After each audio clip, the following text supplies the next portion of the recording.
I lost my dad when I was 8 years old. Uh, my dad was an alcoholic. He used to get drunk all the time, and I think I felt like he didn't love us enough to quit. He was about 14 to 15 years old when that happened. We had a business in Rio, and they tried to kidnap my mom and my stepfather at the time in front when they were leaving the business, and they ended up not taking them, but they took the car, and inside the car was a bunch of documents with what kind of school I was going to, my sister's going to, and they started making phone calls saying they would take us from the school when we were leaving. So my mom and my stepfather, they got scared, and that's why we moved like an hour and a half away from Rio at the time. I was a pretty good kid at the time, I was most into going to school and playing sports. My stepfather was pretty good, to us. Like he raised us like our own kids. But when I was 17 to 18 years old, him and my mom started having problems, and they ended up getting divorced.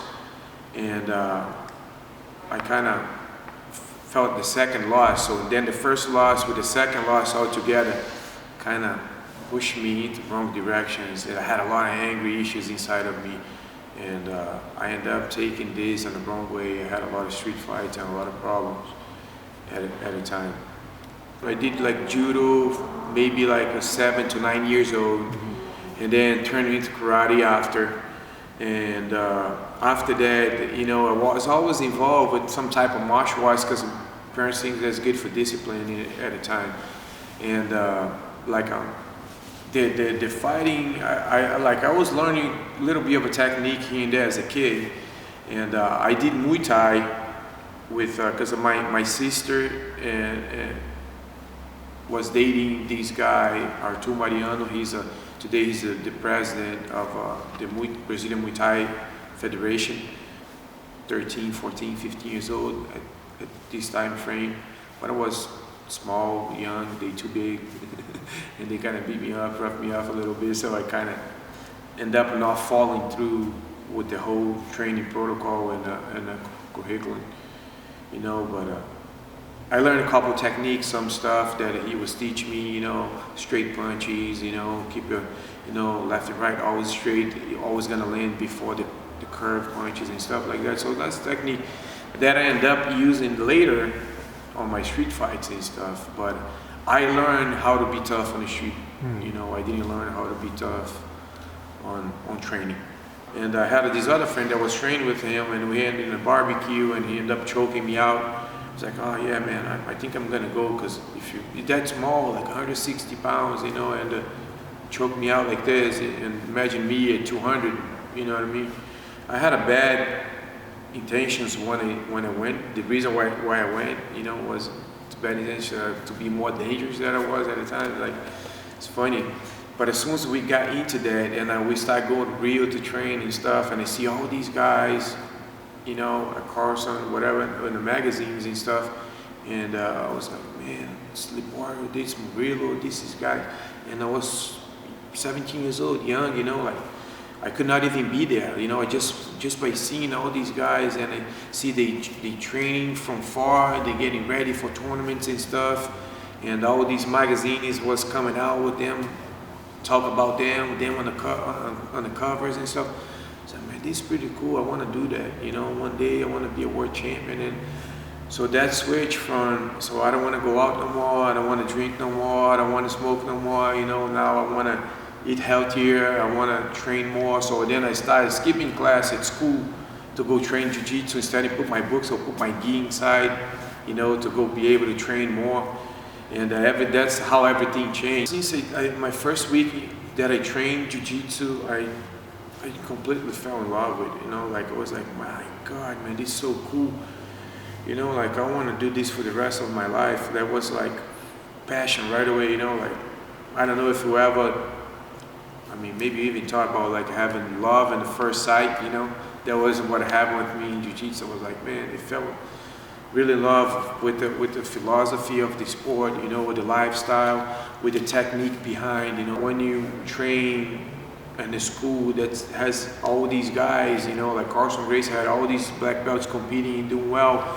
So was this other guy that had his school in Niterói on town before. He was a world champion and everything. When you start training with the guys that they competing themselves, it's natural the mindset turning into competition mode. So, and I start going with them and start trying to compete and compete in many different tournaments in Brazil. At the time, they have a bunch. You know, unfortunately, on my career, I had a lot of injury problems.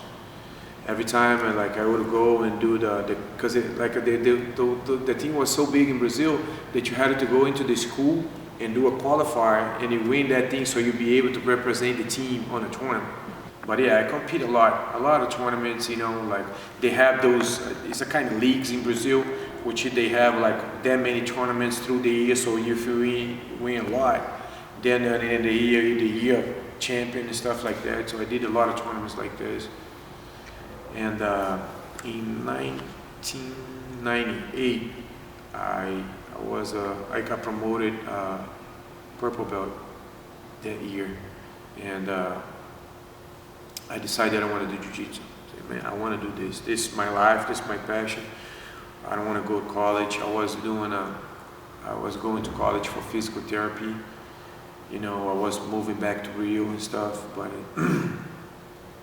I didn't want to do it. I told my mom, I said, I don't want to do it. I want to be a... Then I came and I stopped in Orlando to compete at Pan Am's that year. And from there, I went to Boston. I ended up starting teaching there. Brought my teacher from Brazil like 6-7 months after for a seminar and stuff. It's like, no, dude, you got to do this. You got to do a Brazilian top team here. You know, I'm going back. I'm going to talk to Murilo. We're going to send the logos. You're going to do this. You do your Brazilian top team, Boston. So I ended up opening the Brazilian top team, Boston. And I would say 2000, I think it was 2000, 2001 probably. And got a couple of students and stuff. But my school wasn't, because Boston was a little behind about in fighting. Yeah, they behind the other states. So my school kind of grew to the point like 20, 30 students, but too cold, people would not show up to train. And I was young, and I was like, man, I need to train, I want to compete, I want to do this, I got Pan Am's, I got this, I got that. I wanted to compete, I got to get my thing going. But I didn't have any student that want to be a disciple, they want to do this. They want to do for lifestyle, to learn self-defense, all the Gracie self-defense program and stuff. I want to do all the competition thing. And ended up getting frustrated, left it alone, said I don't want to do it anymore, you know, stop teaching. So a friend ended up inherited everything of Brazilian top team name and everything, and kept going. And they're really successful today, but I didn't want to do it anymore. I was like, oh no, I'm going to do construction, you know what I mean? I went to start painting for American guy, make good money painting, learn all the business, all the everything, and then, ended up opening my own company. And in 1 year of working as a painter, I had my own business. And a year later, I had like a bunch of employees working for me and doing well. So then I start seeing money coming. And I put jiu-jitsu on the side a little bit. So then met my wife, got married, had my kid, my daughter, and was like life was just sucking me in and dragging me away from the fighting side, until to the point that I gained a lot of weight. Like I think my max was like 357. Really fat because I was drinking a lot of coffee, driving a lot, not doing any kind of workout. I got really, really obese, had health issues, so I went to the doctors. The doctor looked at me, I was like 26 years old. He was like, do you know how many percent of people in your age survive a heart attack, kid? I was like, I have no idea. She's like, 1%. The youngest you are, the less chance to survive you have if you have a heart attack. You have high cholesterol, high blood pressure, you're stressed out, blah, blah, blah. Your eating habits is horrible. You know, you got to stop all that. So in 2005, we moved down to South Florida with my family, everything. Then I established my business down there. Got a couple of guys working just to pay my bills so I'd be able to go train again. Then it started the whole process, drop weight. So like I had to drop like about 60 pounds before I was able to go train. So before I step on the mat trying to do jiu-jitsu again, I dropped like 60 pounds. I was around 300 when I went back to ATT to trying to grapple. Still remember my first day, haven't trained in years, I haven't done no gi in forever. I probably did no gi a couple times in Brazil before, and they had Wilson Gouveia, the former UFC fighter. It's like, oh, I roll with him. Dude, that guy, he guillotined me, he armbarred me, he smashed me. I was all sore after. He's like, oh, you're pretty good, man. What belt are you? But I was saying, no, I never trained no gi. I was a brown belt, but I stopped training for them. Oh, you gotta train, and he motivated me, you know. Every time, like, people were very friendly. It didn't take me long to get my jiu-jitsu sharp again. All these good black belts around me and help me, you know, come train, because they all had a school. They all teach somewhere, so come to my school. So like on Monday I go to this guy's school, on Tuesday I'm at this guy's school, and on Wednesday I'm here, I'm there. So I was training full time again.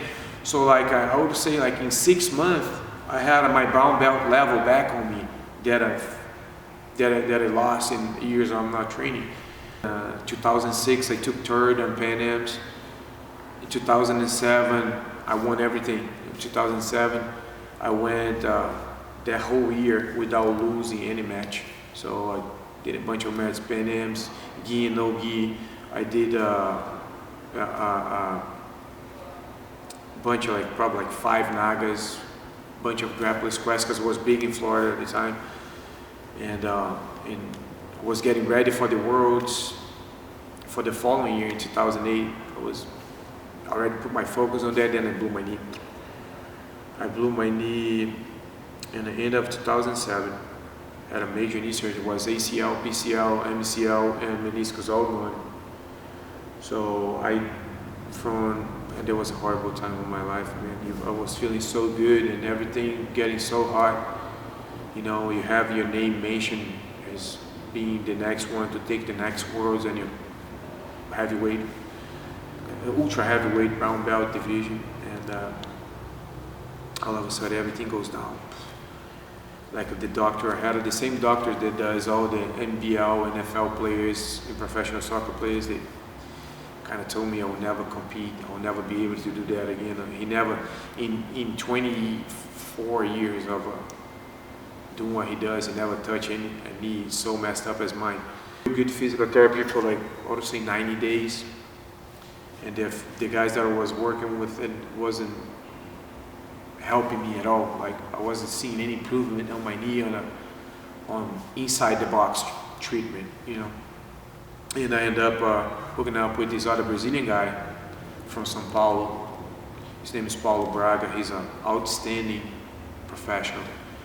So he was working as a personal trainer at a time on LA Fitness in Coconut Creek, right next to ATT. And I asked him to help me, and he did a lot of nice hydrotherapy with me. I was a lot of hours inside the pool, man, and doing different stuff with my knee. Then we started working on the beach, doing the box, you know, the cutting and the jumps and everything again. So he treated me for about, I think, 6 months, and he recovered my leg again. And I started training. But even training was pretty hard because I was sore. I remember those days, I would go train, man, feeling great, and come back home crying because right after the training session, I was in a lot of pain on my knee. I was limping for weeks, you know. I would train 2 days a week and limp the rest of the week, you know, and having to work and everything to support for my family, trying to you know, pay for treatment and stuff. It was really hard, and I ended up kind of giving up training again. I was just doing the treatment and kind of put the training on the side again. And one day I was in church, and my pastor kind of gave me a slap on the chest and said, man, you gotta go back competing again. And I was like, yeah, but my knee's pretty bad. It's like, you gotta believe God's gonna do something, because there's no way you're gonna have a gift like that to die inside of you, you know? Like, think about what you've been through in your life to do, you know, what you do, and you're just gonna let it die? Man, you can do that. Yeah, you're a fighter, man. What do fighters do? They fight. So go fight the injury, go fight.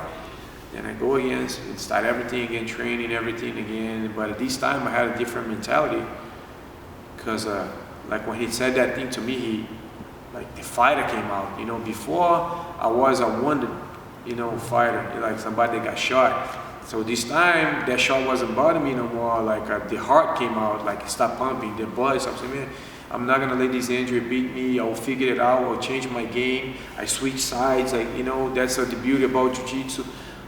You know, it's adapting. I see guys without leg, without hand training now. I gotta do it. And then put the mindset. And I have guys helping me, pushing me, you know, and teach me different technique and spend extra time with me. You know, end up that I came back in '09, and I went like 6 months.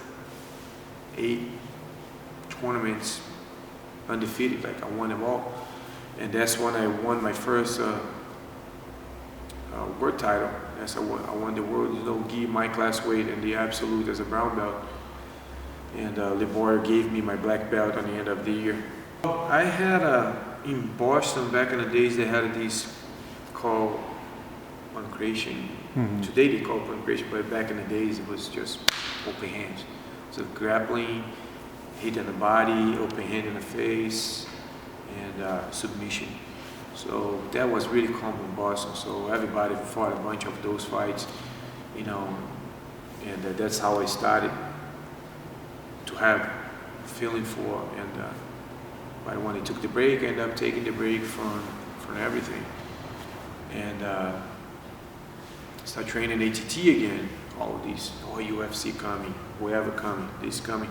So you just got sucked them into the MMA atmosphere.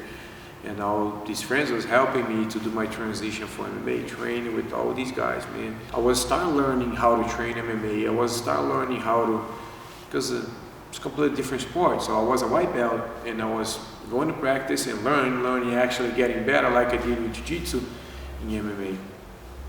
But the injury kind of put everything on the side again. So when I got this job offer here in Temecula, moved here, and I ended up getting screwed on the end of the deal. I was left on the street without, they never paid me my moving costs back. They never gave me notice. They just released me from my duties, and they didn't pay me the week of work.